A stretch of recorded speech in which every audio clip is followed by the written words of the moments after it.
আসসালামু আলাইকুম রহমতুল্লাহ বরকাতুহ। প্রিয় দেশবাসী, আলহামদুলিল্লাহ বর্তমানে আমি হাটহাজারী থানাধীন ইসাপুর ইউনিয়নের ঐতিহ্যবাহী বিদ্যাপীঠ মেখল মাদ্রাসা। আপনারা এখন যে ঘরগুলি দেখতেছেন, এই ঘরগুলো হলো মেখল মাদ্রাসার প্রতিষ্ঠাতা বাংলার মুফতি আজম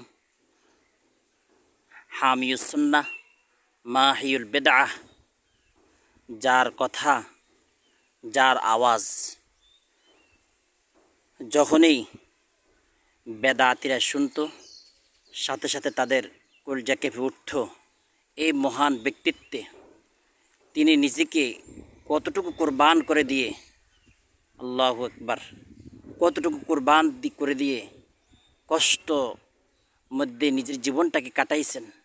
সেই মহান ব্যক্তিত্বের আজকে এই ঘর দেখেন, কোনো না বিল্ডিং, না কোনো ছাদ, কোনো কিছুই নেই।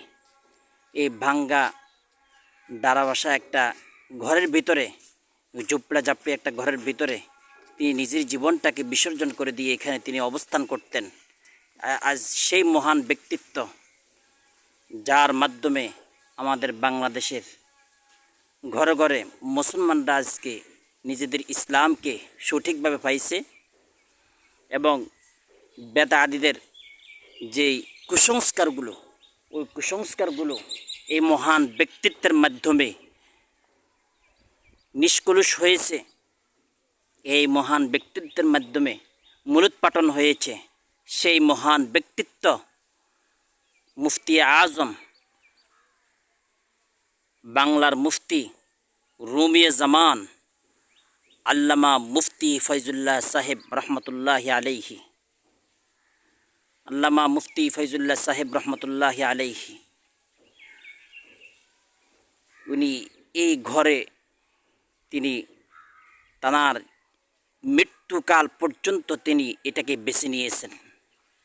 আমরা যদি ওনার মতো যদি এরকম যদি আমাল করি, তাহলে আল্লাহ তাআলা আমাদেরকেও একদিন না একদিন ওনার মতোই আল্লাহ তাআলা আমাদেরকে নূর মুনাব্বর হিসেবে কবুল মঞ্জুর করে নেবেন। আসসালামু আলাইকুম রহমতুল্লাহ।